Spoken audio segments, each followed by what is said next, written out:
As a person who loves traveling, I was disappointed that this year I wasn't able to travel anywhere. Just like me, people from other countries can visit Indonesia on account of the lockdown. As we can see from the news, the tourism industry in Indonesia has lost about 60 billion rupiah in the beginning of 2020. To help solve this problem, my name is Sonia, Huvi. And my name is Kaylee at Thamtoro. We are from SMP Cita, Hati Christian School, Surabaya. We present to you our research. Virtual tourism, a solution of boredom and tourism industry helper during COVID-19 pandemic. The World Health Organization has stated that COVID-19 has become an alerting pandemic that is faced by most populations in the world. It is not only taking lives of people, but it is also a huge disadvantage to the world's economic growth. Tourism industry, one of the most vital economic income in Indonesia, has been hugely affected. This condition had given few ideas so that the tourism industry in Indonesia can still go on, which is virtual tourism. The main purpose of virtual tourism is to promote tourist destination and interest people in visiting those destinations in reality after the pandemic is over. It can also encourage people to reduce their boredom and reduce the number of people who live in their houses during this period of time. We're going to use the theory of demand and supply to analyze the impact of the COVID-19 pandemic on the tourism industry, as well as how virtual tourism will affect the tourism industry in this pandemic. The main objective of this research is to know how effective it is to use virtual tourism as a tool to help dying tourism industries in this pandemic and to help reduce people's boredom during isolation. Therefore, our research question will be, to what extent does virtual tourism help Indonesia's tourism industry in minimizing the negative impact of the COVID-19 pandemic? For this research, first we did some primary research, where the data we collect are from conducting an interview and also spreading a questionnaire. And with the data and information that we have collected, we determined the independent and dependent variable. The independent variable of this research will be the economic shock caused by the COVID-19 pandemic, which is shown by the change of supply in the tourism industry. And the dependent variable will be the change in number of the tourism surface. We found two types of primary data for this research. The first type of primary data is collected by spreading a questionnaire via Google Form to entrepreneurs of the tourism industries. The sampling method that is used for this research is a combination of both convenience and random sampling, where the data is distributed to our family, friends, or relatives that conduct a business in the tourism industry. We also ask their help to spread the questionnaire to other tourism industry owners they know.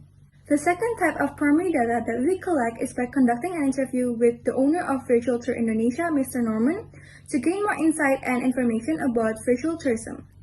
Virtual Tour Indonesia is an organization that provides virtual reality tour through applications and also web page. We collect the secondary data from official government publications, the official website of Virtual Tour in Indonesia, and other relevant publications. Our data and information that we have collected shows that this pandemic had caused a fall in demand for the tourism industries due to the regulation of physical distancing and people's awareness to reduce their activities outside of their house.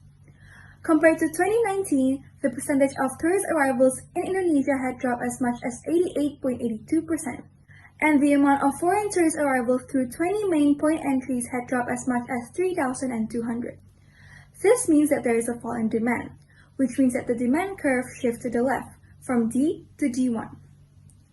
This condition had also caused many producers to withdraw their services out of the industry. For instance, airline industries has reduced its flight. Restaurants closed in for dining-in services, and many more. This leads to a fall in supply, which causes the supply curve to also shift from S to S1.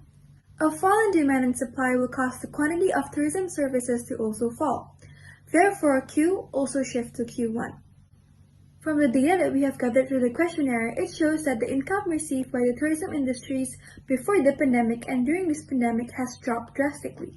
Diagram 1 and 2 shows that the COVID-19 pandemic had caused about 40% of the company who usually received above 20 million rupiah per month to experience a decrease in their income, from 63.3% to 23.3%.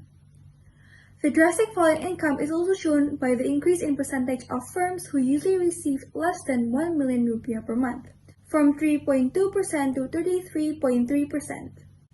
This is where virtual tourism plays a role. Based on an article that we read from Compass, virtual tourism has the potential to promote tourist destinations, since both local tourists and foreigners are given the opportunity to know and explore more about the areas in Indonesia. At the same time, we could promote local cuisine, food products, or local merchandise to be sold online and ship it to the participant. From our interview with Virtual Tour Indonesia, we found out that there is actually two types of virtual tourism. The first type is called the live streaming tour. It is conducted through cloud meeting platforms such as Zoom, Google Meet, or others.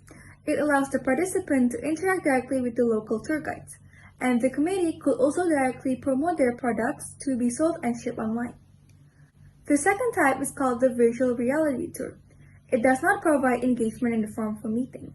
However, the virtual reality tour can be accessed anytime and anywhere through an app or web page. Yet, the participant can still get a full experience of exploring the tour's destinations.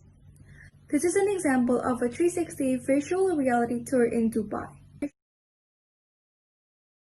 Unfortunately, the data of the questionnaire shows that actually 70% of the respondents are still not familiar and have never applied the virtual tourism method, which is shown in diagram 3. Diagram 4 tells us the reason why. The major reason why tourism industries have never applied the virtual tourism method is because it is not suitable for their type of business. Some do not know how and are lacking resources. As shown in Graph 2, virtual tourism has helped tourism industries by promoting their products. People who decided to participate in virtual tourism were shown the attractions and interesting products that are offered by the industries. Travel agents, restaurants, hotels are all promoted, which made them gain more customers. This is shown by the income of the industries that increase after applying virtual tourism. While diagram 5 shows that applying virtual tourism can help raise the tourism industry's revenue, it is shown by an increase in the percentage of firms who receive revenue above 20 million rupiah per month, from 23.3% to 23.5%. According to a survey result about the social and demographic impact of the COVID-19 pandemic by Biro Pusat Statistik, 73.85% of adult workers are working from home. Besides that, students are experiencing online school as well. It will eventually reduce their activities. Therefore, they might try to find new activities, and virtual tourism is one of the options to reduce their boredom.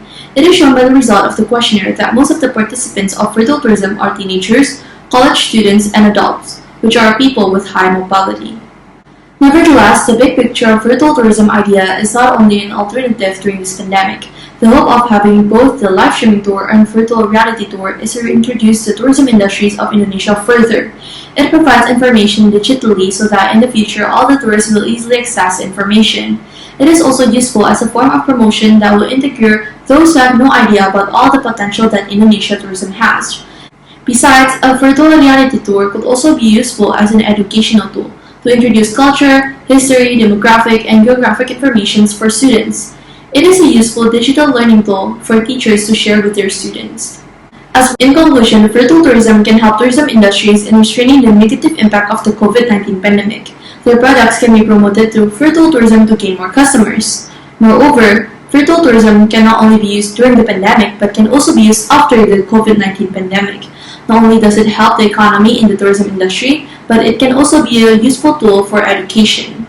Therefore, we would like to recommend the government to start considering this alternative to help tourism industries, as well as sharing more knowledge about the beauty of Indonesia. To improve our research, we would like to collect more information about the tourist destinations that might be offered through virtual tourism. Other than that, we would like to validate the reliability of our data as we gain more data from the questionnaire by running some statistical tests. In addition to this, we would like to discover more ways to spread the knowledge of virtual tourism. We have contacted Kementerian Pariwisata dan Ekonomi Kreatif. However, we still got no response about their availability. Therefore, in the future, we hope that we can gain more information from them to add more insight into our analysis. Here are all the references that we use to support our research. Now we know that virtual tourism is a breakthrough of what we have now. As last one have quoted, life has no limitations except the ones you make. Thank you.